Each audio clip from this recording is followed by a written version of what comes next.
Bonjour à tous, nos vedettes du jour se nomment Citroën C4 Cactus, Toyota TJ Cruiser, Suzuki e-Survivor ou encore Daihatsu DN Compagno.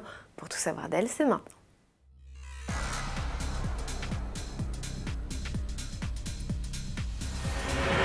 La Citroën C4 tire définitivement sa révérence. Pour assurer la relève de la compacte vieille de 7 ans, le constructeur au chevron mise désormais sur le C4 Cactus. Mais ne l'appelait plus crossover, le constructeur au chevron a revu sa copie et lui a fait perdre tous ses attributs de SUV. Adieu barre de toit et bulle de protection, air bump qu'il avait pourtant inauguré. Les designers Citroën ont misé sur un style plus sage et élégant. L'apparition de chrome sur la calandre traduit ce changement de vocation, tout comme l'arrivée des inédites suspensions à butée hydraulique progressive. On en parle avec Cyril Biotto, journaliste à la rédaction d'Autoplus, qui vous présente dans le même temps les nouveautés dans l'habitacle. Il y a pas mal de choses qui changent. Par exemple, au niveau des sièges, il y a des nouvelles mousses avec des densités très travaillées qui promettent un nouveau niveau de confort. Même visuellement, il y a un matelassage qui donne un petit côté plus haut de gamme. Par contre, la banquette qui était disponible avant sur la version boîte auto disparaît. Le confort a été également beaucoup travaillé sur la partie insonorisation. C'est vrai que c'était un petit peu un point faible du premier C4 Cactus. Du côté des aides à la conduite, le C4 Cactus en était pratiquement totalement dépourvu, à part ABS, ESP. Là, on va avoir beaucoup plus d'éléments modernes, tels que freinage automatique d'urgence, etc., etc.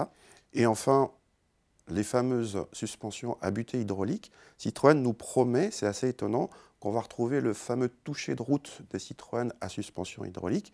Sauf que là, la technologie est beaucoup moins onéreuse, beaucoup plus compacte aussi. On est impatient d'essayer ça, ce sera au mois de février. Sous le capot, on retrouve les essences de 82 et 110 chevaux auxquels s'ajoute un 130 chevaux. En diesel, le Blue HDI 120 avec boîte auto ET6 vient en renfort du Blue HDI 100. Pour l'heure, aucun détail n'est filtré concernant les tarifs. À suivre. Retour à présent dans les allées du salon de Tokyo, vous avez déjà découvert plusieurs stars de l'événement dans nos JT précédents. Eh bien ce n'est pas fini avec cette fois un tour d'horizon des nouveautés Toyota. Il y a quelques jours, nous vous présentions le Fine Comfort Ride, un concept 6 places doté d'un moteur à hydrogène et capable de parcourir près de 1000 km. Aujourd'hui, focus sur le TJ Cruiser. Mi-utilitaire, mi-SUV, il regorge d'astuces pratiques. Son habitacle spacieux permet de charger facilement des objets encombrants et aucun risque d'abîmer le mobilier intérieur. Il est composé de matériaux ultra résistants, tout comme la carrosserie d'ailleurs. Disponible en 2 ou 4 roues motrices, il est animé par un moteur hybride. Hybride aussi, la GR HVS Sports, ce concept qui pourrait tout à fait préfigurer la remplaçante de la GT86, s'inspire du prototype engagé en endurance. Le toit Targa, lui, fait référence au Supra et Sport 800. Étonnant, le modèle propose une double transmission, automatique et manuelle avec une vraie grille en H. Une curiosité destinée à réconcilier les puristes avec les nouvelles technologies. Chez Suzuki, l'originalité est de mise, tout d'abord avec ce buggy dénommé e-Survivor. Ce concept biplace est 100% électrique. Ses moteurs, placés dans chacune des roues, permettent de disposer d'une transmission intégrale. Très futuriste, il n'annonce aucun modèle en particulier dans la gamme, mais certains éléments de style pourraient être repris sur un futur Jimny ou Vitara. Autre nouveauté du stand, le Crossby. Ce modèle compact mixe deux univers, celui des SUV et des monospaces, avec un habitacle très spacieux. Pour plaire aux jeunes, il mise également sur une offre de personnalisation avec 3 variantes de carrosserie, du plus aventurier au plus sportif. Destiné au Japon, et c'est bien dommage, il embarque un moteur essence 1 litre.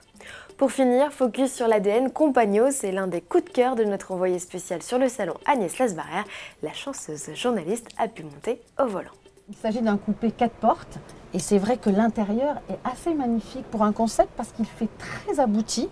Il n'y a rien de vraiment Star Wars dedans, c'est vraiment assez presque classique mais surtout très sportif. Franchement, ça pourrait presque être une vraie voiture de série. Dommage que Daihatsu ait déserté le seul européen, car cette réinterprétation moderne d'un modèle des années 60 aurait à coup sûr rencontré un franc succès.